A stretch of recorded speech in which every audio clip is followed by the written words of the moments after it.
All right, next up we have production design. A production designer is in charge of the overall look of a film.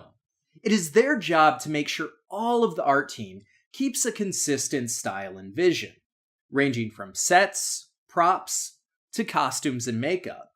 Production designers work directly with directors, producers, and cinematographers since the bulk of the budget for any film goes to its production. Sometimes their work is flashy. Other times, it doesn't really draw attention to itself, save for viewers with a keen eye. But it will always be noticed when it is bad. Much of their work is research, conceptualizing, and constructing blueprints for sets. But there are several cases where production designers are active members of the art team. In fact, with much smaller budget projects, it's absolutely essential. The films nominated are Arrival, Fantastic Beasts and Where to Find Them, Hail Caesar, La La Land, and Passengers. Unfortunately, from the nominees listed, you would think that this really wasn't a great year for production design, since none of these titles really stand out. Arrival seems to be nominated merely for the alien spaceship, which is clearly designed to be a vagina, complete with bottom entrance and a long pair of fallopian tubes. That said, the design of the alien language is very creative and consistent, and that's something to be admired. Heptapod might even overthrow Klingon, Elvish, or Dothraki as a reigning nerdish scribe. Since the heptapods live in a dimension where time has no beginning or end, in order to communicate with the humans, the art team developed a visual concept of a written language that is expressed through variations of marks within circles. The aliens create entire concepts within one single image by ejecting ink from their tentacles like a squid.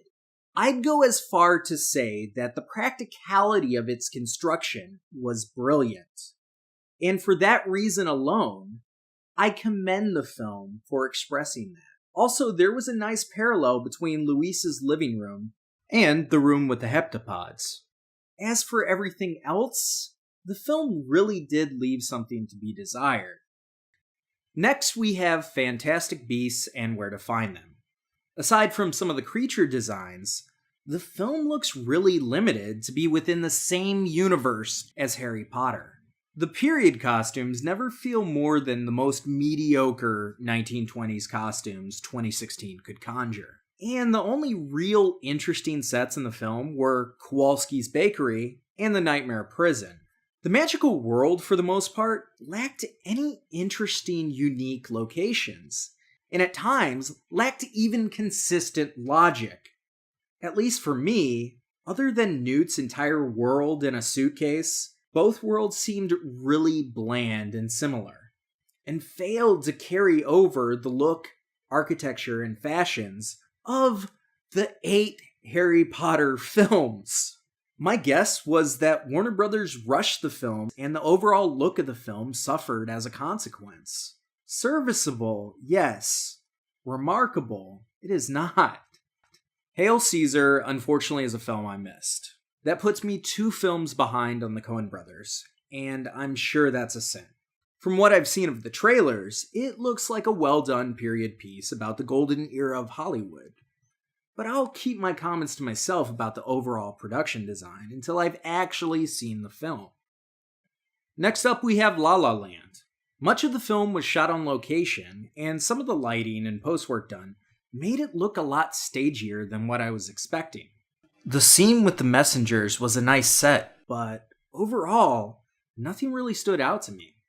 It's nice, sure, but nothing really grabbed me about its production design. I am aware that a lot of its design is callbacks to other musicals, particularly Jacques Demy's The Umbrellas of Cherbourg, so that could be part of why it felt very lackluster to me.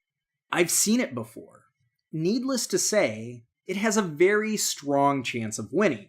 And there is certainly good work done, but nothing really stood out to me simply because it didn't bring anything new to the table. Passengers is another film I haven't seen.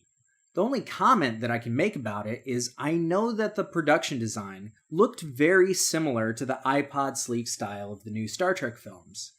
And based on the trailers, the bar was a nice homage to The Shining. But that's about all the input I have on the film. Overall, I say it's going to be an even tie between Arrival and La La Land. But since sci-fi and fantasy usually have the edge in this category, my bets are going to Arrival. If Fantastic Beasts wins, I'll be disappointed.